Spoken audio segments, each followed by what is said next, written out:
राज्यातील आरक्षणाच्या वादावर राज ठाकरेंनी भाष्य केले। देशाला दिशा देणाऱ्या राज्यात जातीपातीचं राजकारण होत असल्याचं राज ठाकरे म्हणाले। कोणाच्या तरी खांद्यावर बंदूक ठेवून मतांचं राजकारण सुरू आहे असा आरोप राज ठाकरेंनी केला आहे। जातीपातीचं राजकारण करणाऱ्यांना दूर ठेवा असं आवाहन सुद्धा त्यांनी केलंय। राज ठाकरेंनी महाराष्ट्रातील जनतेला हे आवाहन केलंय। महाराष्ट्रात सर्व गोष्टी मुबलक आहेत, मात्र आरक्षणाची गरजच नाहीये तरी सुद्धा हा मुद्दा पेटवला जातोय असं राज ठाकरे म्हणाले। मला तुम्हाला सांगतो, या महाराष्ट्रामध्ये सगळ्या गोष्टी इतक्या मुबलक प्रमाणामध्ये आहेत की या महाराष्ट्रामध्ये आरक्षणाची गरजच नाही। मग जर समजा एका जिल्ह्यामध्ये जर 7 ते 8 महानगरपालिका असतील तर ही लोकसंख्या काय ठाण्यातल्या लोकांनी वाढवली?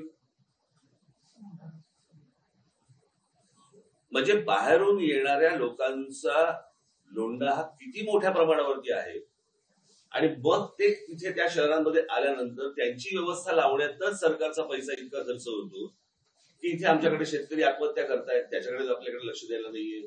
आपल्याकडे रोजगारच्या संधी उपलब्ध होत आहेत, पण आपल्या तरुणांना महाराष्ट्रातल्या माहितीने कुठे होत आहेत। फक्त माती भडकवून फक्त मतं हातामध्ये घ्यायची एवढाच फक्त उद्योग आहे। आपण मला असं वाटतं काही गोष्टी नीट समजून घेतल्या पाहिजे। हे सगळं जे राजकारण चालू आहे हे कोणाच्या ना कोणाच्या तरी खांद्यावरती बंदुका ठेवून फक्त राजकारण सुरू आहे आणि मतं फक्त हातामध्ये घेणं सुरू आहे। याच्या पलीकडे ना त्या आपल्या ओबीसी असतील तर मराठा असतील तर अजून कुठच्या मुलामुलींचा ह्याच्यामध्ये विचार नाहीये। हे फक्त मतांचं राजकारण आहे। मला असं वाटतं प्रत्येक समाजाने ही गोष्ट समजून घेतली पाहिजे की आपल्याला मूर्ख बनवतात। लोकशाही मराठी ऐका, पहा, जागरूक रहा।